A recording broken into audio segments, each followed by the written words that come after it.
Bismillahirrahmanirrahim. Assalamualaikum warahmatullahi wabarakatuh. Alhamdulillahirabbil alamin wa bihi nasta'in ala umuri dunya waddin. Wassalatu wassalamu ala asyrafil anbiya wal mursalin wa ala alihi wa sahbihi wa man tabi'ahum bi ihsan ila yaumiddin.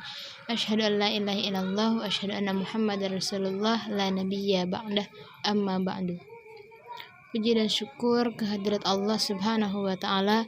Salawat beserta salam semoga selalu tercurahkan kepada Nabi Muhammad Sallallahu Alaihi Wasallam. Baiklah teman-teman, dalam video ini saya Hasni Nur Aziz, kelas 2C Program Studi Pendidikan Agama Islam, ingin menjelaskan sedikit tentang metode pembelajaran. Teman-teman yang berbahagia, di pelataran ilmu, metode pembelajaran menyenangkan, tak pernah terasa sunyi. Guru sebagai pelopor, siswa menjadi penjelajah. Metode pendidikan membentuk cendekia yang berkarisma.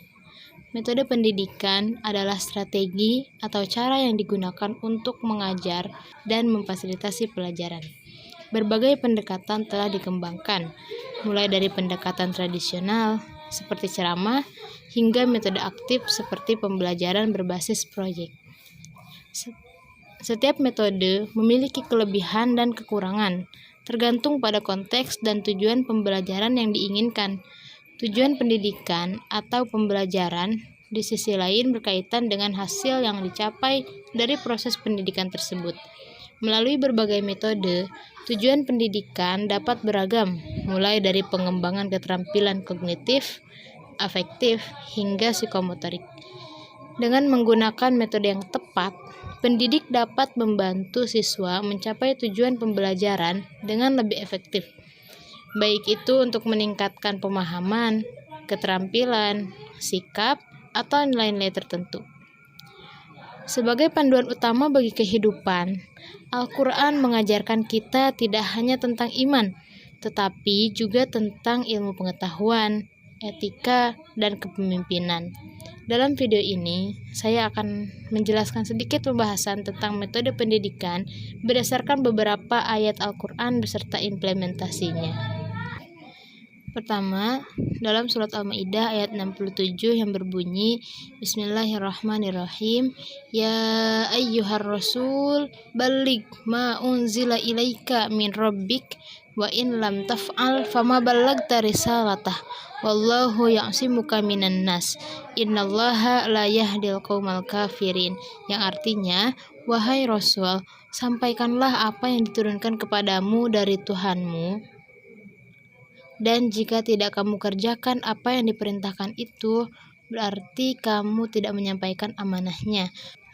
Allah memelihara kamu dari gangguan manusia. Sesungguhnya Allah tidak memberi petunjuk kepada orang-orang kafir.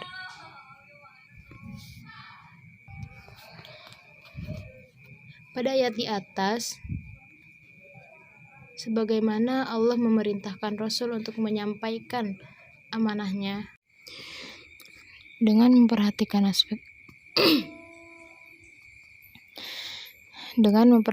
aspek-aspek di atas, penyampaian menggunakan metode ceramah dapat menjadi lebih efektif dan menyenangkan bagi audiens, serta membantu mereka memahami dan menginternalisasi materi pelajaran dengan lebih baik. Beberapa aspek yang perlu diperhatikan seorang pendidik jika menggunakan metode ceramah diantaranya aspek presentasi. Tentunya harus jelas, tidak terlalu cepat atau terlalu lambat, tidak terbata-bata. Aspek materi harus relevan, berdasarkan fakta, lengkap, juga tentunya sesuai dengan kebutuhan pendengar. Pada aspek ekspresi, seorang pendidik harus menggunakan gaya bahasa yang mudah dipahami oleh pendengar. Kemudian dalam surat Ibrahim ayat 24 sampai ayat 27 yang berbunyi, Bismillahirrahmanirrahim, Alam taro kaifa daraballahu mathalan kalimatan thayyibatan kasyajaratin thayyibatin asluha tsabitun wa far'uha fis sama. yang artinya tidakkah engkau memperhatikan bagaimana Allah telah membuat perumpamaan kalimah thayyibah. Perumpamaannya seperti pohon yang baik, akarnya kuat, cabangnya menjulang ke langit.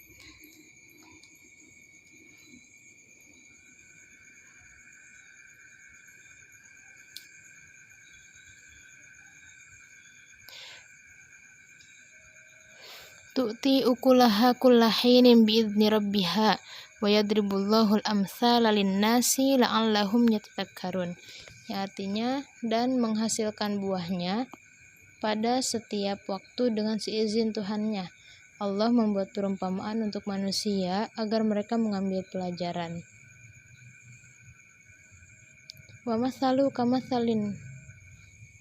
kalimatin khabithatin kasyajaratin khabithatin ijtussat min fawqil ardi ma laha min qararin.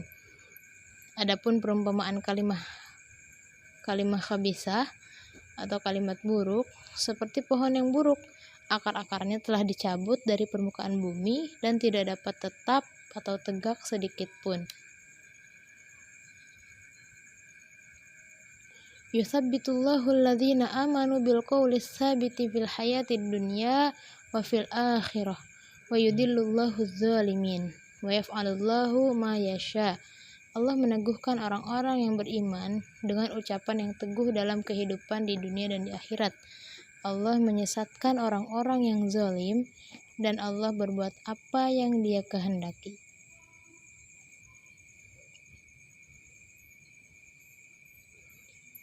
Dalam surat Ibrahim ayat 24 sampai ayat 27 yang sudah dibacakan,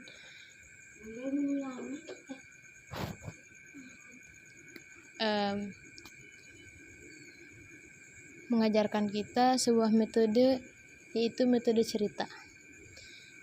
Cerita memiliki pengaruh yang signifikan terhadap perkembangan akal pemikiran manusia, dan pengaruh ini terus berubah seiring perubahan zaman dan perkembangan manusia dari generasi ke generasi. Mari kita tinjau perbedaan pengaruh cerita dari kelahiran 1970 hingga 2024.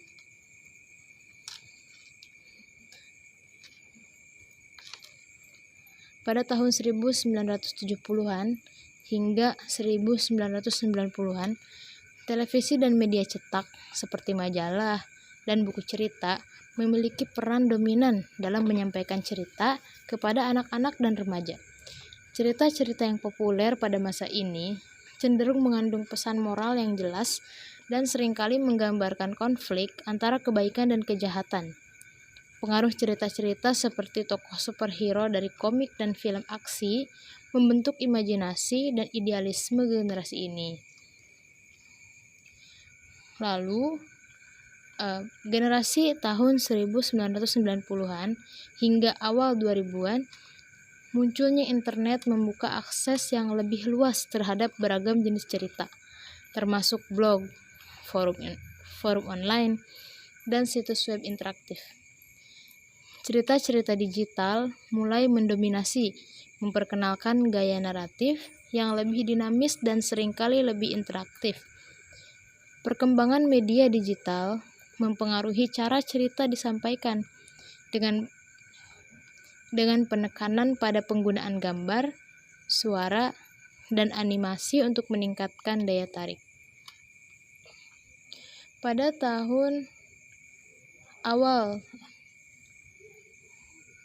awal tahun 2000-an hingga tahun 2010-an, platform media sosial seperti Facebook, Twitter, dan YouTube menjadi populer, memberikan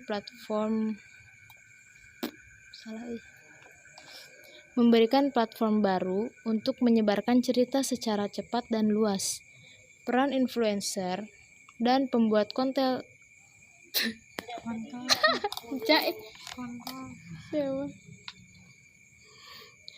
Para influencer dan pembuat konten digital mulai meningkat, memperkenalkan cerita-cerita yang lebih personal dan terkadang lebih tidak terduga.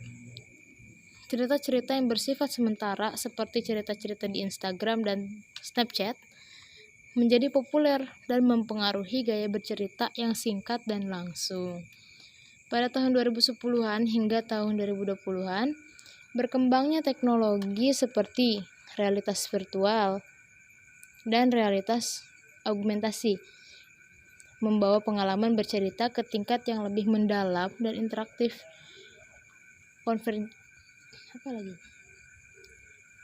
Konvergensi antara media tradisional dan digital menghasilkan cerita-cerita yang terintegrasi, seperti film yang diadaptasi dari permainan video atau buku-buku yang diadaptasi menjadi serial TV.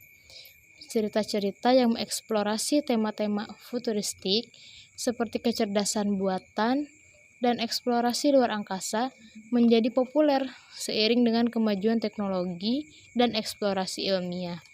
Pada tahun 2020-an hingga 2024, penggunaan kecerdasan buatan dalam pembuatan cerita semakin meningkat, memungkinkan pembuatan cerita yang lebih dipersonalisasi dan disesuaikan dengan preferensi individu. Cerita-cerita yang mengeksplorasi isu-isu sosial dan politik kontemporer seperti kesetaraan gender, perubahan iklim, dan hak asasi manusia menjadi semakin penting dalam refleksi dan dialog masyarakat. Platform-platform baru seperti metaverse dan blockchain menyediakan ruang untuk eksperimen dan kolaborasi dalam pembuatan dan penyebaran cerita-cerita baru. Melalui perubahan ini, cerita terus menjadi sarana penting dalam membentuk pemikiran, nilai, dan identitas manusia di setiap generasi, menyesuaikan diri dengan dinamika zaman yang terus berkembang.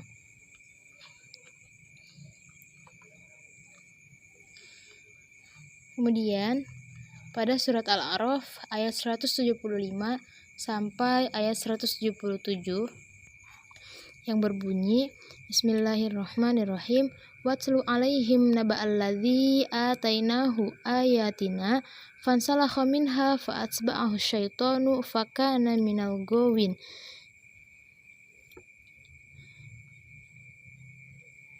Walau syi'na larfa'nahu biha walakinnahu akhlada ilal ardi wattaba'a hawahu famathaluhu kamathalil kalbi in tahmil alaihi yalhath aw tatrukhu yalhath dzalika mathalul qaumil ladzina kadzdzabu bi ayatina faqsusil qasasa la'allahum yatafakkarun.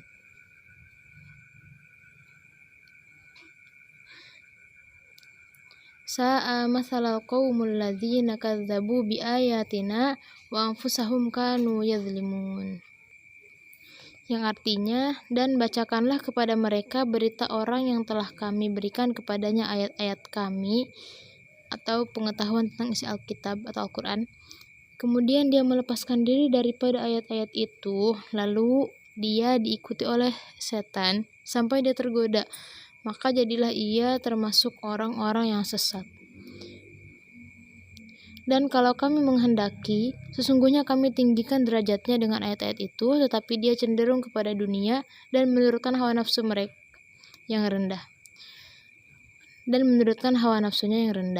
Maka perumpamaannya seperti anjing. Jika kamu menghalaunya, diulurkannya lidahnya, dan jika kamu membiarkannya, dia mengulurkan lidahnya juga. Demikian itulah perumpamaan orang-orang yang mendustakan ayat-ayat kami, maka ceritakanlah kepada mereka kisah-kisah itu agar mereka berfikir. Amat buruklah perumpamaan orang-orang yang mendustakan ayat-ayat kami, dan kepada diri mereka sendirilah mereka berbuat zalim.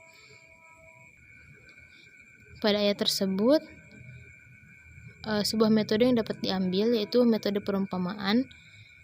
Dalam pendidikan memiliki beberapa tujuan yang penting. 1. Memudahkan pemahaman. Perumpamaan atau analogi sering digunakan untuk menjelaskan konsep atau ide yang kompleks dengan cara yang lebih mudah dipahami oleh siswa. Dengan membandingkan konsep yang sulit dengan sesuatu yang lebih familiar atau konkret, siswa dapat dengan cepat memahami dan menginternalisasi informasi tersebut. Kedua, memotivasi pembelajaran. Perumpamaan dapat membuat pembelajaran menjadi lebih menarik dan menantang bagi siswa. Dengan menggunakan cerita atau analogi yang menarik, guru dapat memotivasi siswa untuk aktif terlibat dalam pembelajaran dan mencari pemahaman yang lebih dalam tentang materi pelajaran. Ketiga, menginspirasi pemikiran kritis. Perumpamaan seringkali mengandung lapisan-lapisan makna yang dapat mendorong siswa untuk berpikir secara kritis dan menganalisis situasi dengan sudut pandang yang berbeda. Dengan merangsang pemikiran kritis, metode perumpamaan dapat membantu siswa mengembangkan kemampuan analisis dan evaluasi yang penting dalam proses pembelajaran. Keempat, meningkatkan daya ingat. Perumpamaan yang kuat dan berkesan dapat membantu siswa untuk mengingat informasi dengan lebih baik. Dengan mengaitkan konsep-konsep abstrak dan gambaran-gambaran yang konkret atau emosional, siswa dapat memperkuat ingatan mereka dan dengan demikian memperkuat pemahaman mereka tentang materi pelajaran. Kelima, mendorong kreativitas. Metode perumpamaan dapat mendorong siswa untuk berpikir secara kreatif dan mengekspresikan ide-ide mereka dengan cara yang unik.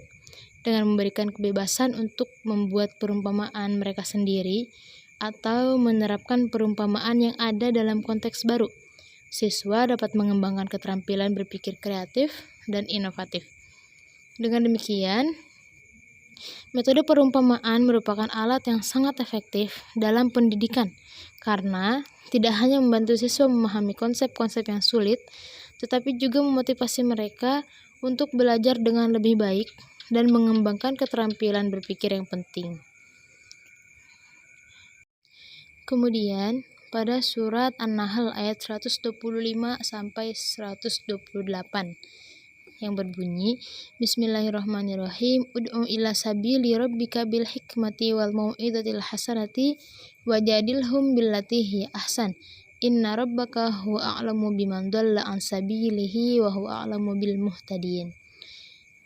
Yang artinya, serulah manusia kepada jalan Tuhanmu dengan hikmah dan pengajaran yang baik, dan berdebatlah dengan mereka dengan cara yang baik. Sesungguhnya Tuhanmu, dialah yang lebih mengetahui siapa yang sesat dari jalannya, dan dialah yang lebih mengetahui siapa yang mendapat petunjuk. Wa in aqabtum fa'aqibu bimithli ma uqibtum bihi wa la in sabartum lahuwa khairul lis-sabirin. Dan jika kamu membalas, maka balaslah dengan balasan yang sama dengan siksaan yang ditimpakan kepadamu. Tetapi jika kamu bersabar, sesungguhnya itulah yang lebih baik bagi orang yang sabar. Wasbir wa ma sabruka illa billahi wa la tahzan alaihim wa la taku fi dhaikim mimma yamkurun.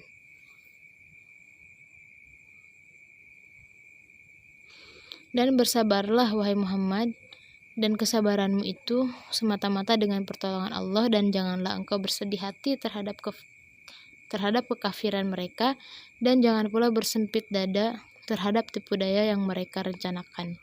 Innallaha ma'alladzina taqaw walladzina hum muhsinun.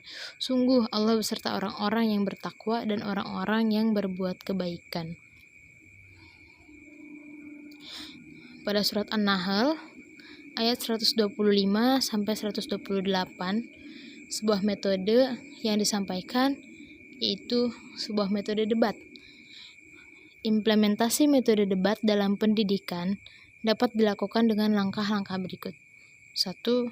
Persiapan materi. Tentukan topik debat yang relevan dengan kurikulum atau tujuan pembelajaran tertentu. Persiapkan materi dan informasi yang diperlukan untuk kedua tim debat agar memiliki pemahaman yang kuat tentang topik tersebut. Kedua, pembagian tim. Bagi siswa ke dalam dua tim yang seimbang. Pastikan setiap tim memiliki perwakilan.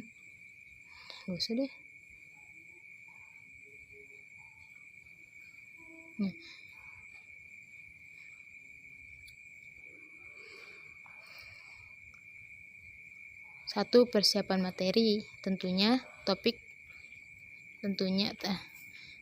topik debat harus relevan dengan kurikulum atau tujuan pembelajaran tertentu. Kedua, pembagian tim. Siswa dibagi ke dalam dua tim yang seimbang. Ketiga, penelitian. Beri waktu bagi setiap tim untuk melakukan penelitian dan mempersiapkan argumen. Keempat, latihan berbicara. Lakukan latihan berbicara untuk mempersiapkan siswa dalam menyampaikan argumen mereka secara jelas, logis, dan persuasif. Pelaksanaan debat. Selenggarakan sesi debat dengan aturan yang jelas dan adil. 7.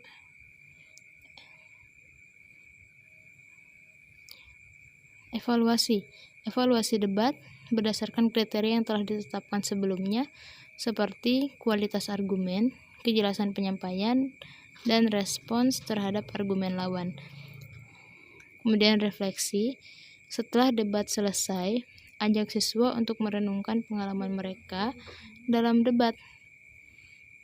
Dengan mengikuti langkah-langkah ini, metode debat dapat diimplementasikan dengan baik dalam pendidikan untuk meningkatkan keterampilan berpikir kritis, berbicara di depan umum, dan bekerja dalam tim.